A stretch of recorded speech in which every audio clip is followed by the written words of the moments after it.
Ya, ini yang realita aja deh. Mohon maaf ya. Misalkan kamu beli bala-bala 5, kamu bayarnya cuman 3. Lah 2 tuh apa gimana hukumnya? Nauzubillah, jangan sampai ya. Betul. Itu contoh yang gampang saja deh ya. Memang bala-balanya halal, tapi cara mendapatkannya, cara memperolehnya begitu dengan tidak baik. Berarti masuk ke dalam tubuh kamu, tubuh kalian barang yang haram begitu. Jangan sampai ya begitu.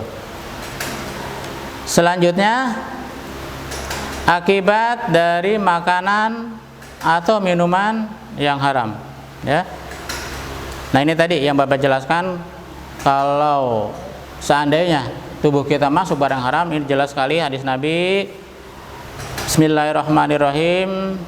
Bapak bacakan poinnya aja. Innallaha ta'ala la yuqbalu illa thayyiban wa innallaha amirul mu'minin bima amara bihil mursalin faqala ya ayyuhar rusul kulu minat thayyibat wa amalu sholihan wa qala ta'ala ya ayyuhalladzina amanu kulu min thayyibati ma razaqnakum. Ya. Rasulullah bersabda, sesungguhnya Allah Zat yang Maha Kuasa tidak mau menerima kecuali barang yang baik. Nah, tadi sudah terlanjur kamu tuh barang yang haram atau orang yang suka memakan haram, Allah tidak akan terima. Bahkan ada ulama yang mengatakan selama berapa hari itu, mungkin kalian sudah tahu. Ada yang katanya 40 hari doanya, sholatnya, ibadahnya ya tidak akan diterima oleh nauzubillah. Ya, ini jelas sekali hadisnya. Makanan dan minuman yang haram selanjutnya bisa merusak ke dalam jiwa orang yang peminumnya begitu. Terutama minuman-minuman keras yang banyak mengandung alkohol. Tadi maisir. Ya, di awal sudah kita jelaskan ya. Yas'alunaka 'anil khamri wal maisir qul fihima ismun kabir. Nah, itu. Ya. Memang ada manfaatnya tapi sedikit. Madaratnya jauh lebih besar begitu. Nah, kita lihat madaratnya ya. Ya mungkin manfaatnya kalau bagi orang kesehatan, orang mungkin untuk di bidang kesehatan ya untuk membius sementara begitu. Tapi kalau kita lihat madaratnya jauh lebih besar. Nih, ya. Pertama, kayak kamu yang kondisi masih usia belajar, masih sangat muda, masa ke depan kamu masih sangat jauh dan jauh ya, itu akan merusak kecerdasan kamu. Nauzubillah. Kalau sudah otak kita, jiwa kita diisi dengan barang-barang seperti alkohol, itu akan meningkatkan, akan menurunkan, bukan meningkatkan, maaf, akan menurunkan tingkat kecerdasan seseorang. Kenapa? Tadi karena barang yang kita minum, barang yang kita makan, barang yang tidak jelas, yang tidak halal. Nah, itu para ahli fisioterapi akan menurunkan tingkat kecerdasan seorang anak. Ya, gampang saja kalau anak sudah kena narkoba atau sudah minum, dari tatap matanya sudah kelihatan, nggak bisa dibohongin. Atau bahkan sekarang tes urin deh, ya mungkin kalian udah tahu kan, wah nggak bisa dibohongin lagi tuh. Kalau sudah mencoba alkohol, mencoba barang-barang haram, nauzubillah, sudah nggak bisa dibohongin lagi. Silakan tes urin, nggak bisa dibohongin lagi. Nah, itu jangan sampai tingkat kecerdasan kita menurun dan menurun terus. Semangatnya nggak ada. Nih, ya begitu. Yang berikutnya cenderung lupa dan melupakan hal-hal yang negatif. Masya Allah. Ya, kayak sholatnya udah mulai dilalaikan, kayak tugas belajarnya udah mulai gimana be nanti ada PRG. Ya, itu mulai seperti itu. Senang menyendiri dan melamun, nauzubillah. Karena apa? Tadi di dalam fisiknya, di dalam tubuhnya sudah memasuki barang-barang yang haram tadi, itu akan jelas berpengaruh. Ini bukan Bapak yang mau, tapi ini dari ahli fisioterapi, ahli medis. Ya, dari faktor madorotnya, dari faktor negatifnya. Nah, yang keempat adalah semangat. Semangatnya menurun, udah nggak semangat. Ini berarti kalau yang di kelas mulai tidur mulu, nggak semangat belajar, ngerjain PR, ngerjain tugas, mohon maaf.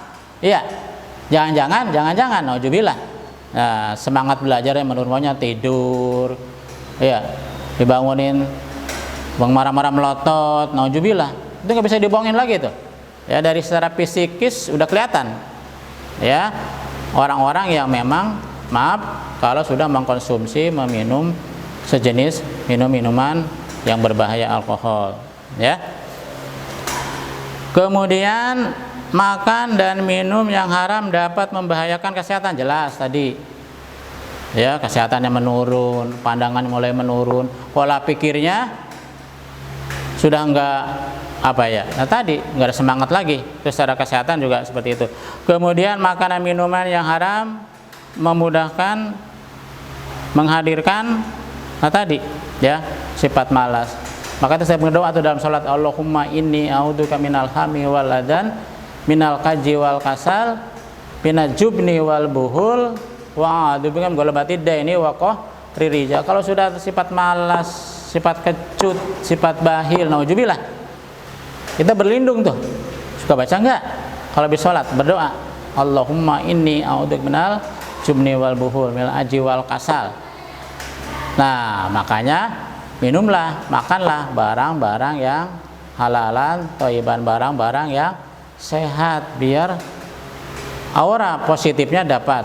Jangan sampai kita mendapatkan aura negatif. Tadi bawaannya males, bawaannya nggak mau belajar, tugas-tugas nggak mau dikerjakan, semangatnya menurun, cenderung untuk melamun, cenderung untuk menyendiri, menutup diri. Masya Allah, nauzubillah. Ya, tuh. Kemudian menimbulkan permusuhan dan kebencian. Kayak memang hawanya tadi apa? Bawaannya adalah dari setan. Tuh.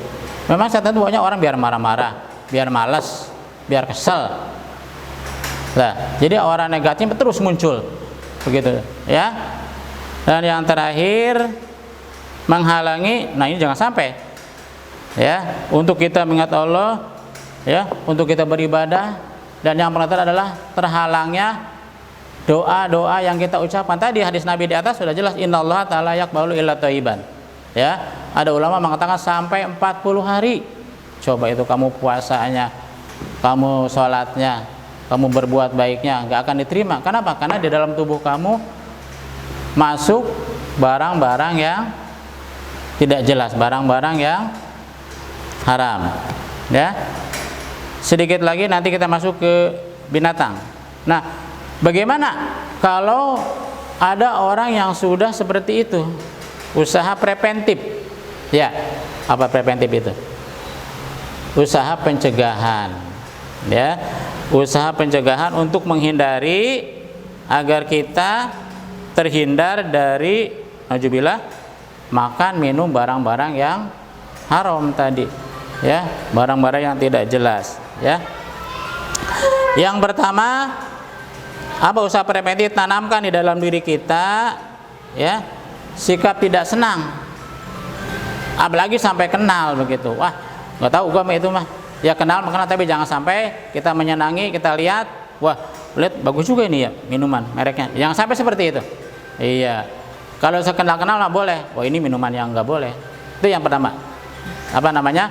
Tindakan preventif, usaha pencegahan agar diri kita terhindar dari hal-hal yang negatif, terutama meminum minuman yang haram. Yang kedua, hendaklah dipahami betul macam-macam dan minuman yang diharamkan. Oh, sekarang udah luar biasa. Wah, mungkin berbagai merek dari A sampai Z sudah ada dengan kemasan berbagai macam, apalagi dengan media yang sudah serba apa ya? Dunia sudah terbuka, komunikasi sudah apa, bisa dilihat di YouTube, bisa dilihat di apa, tinggal kamu pesan online, nauzubillah, barang apa, jangan sampai, ya, begitu. Yang berikutnya, jika terdapat keraguan terhadap makanan dan minum yang tersebut, ya, dinyatakan oleh para ulama, jelas-jelas keharamannya, jangan kita dekati tadi. Pak, ini kali boleh kali ya, ini makanya alkoholnya di kita nih. Nah, jangan yang sudah jelas-jelas diharamkan disamar-samarkan begitu. Maka tadi di awal hadis Nabi itu halalun sudah jelas, haramun sudah jelas, maka di antara bainahumanya itu ada syubhat. Nah, di sini ya nanti ada orang meragu-ragukan.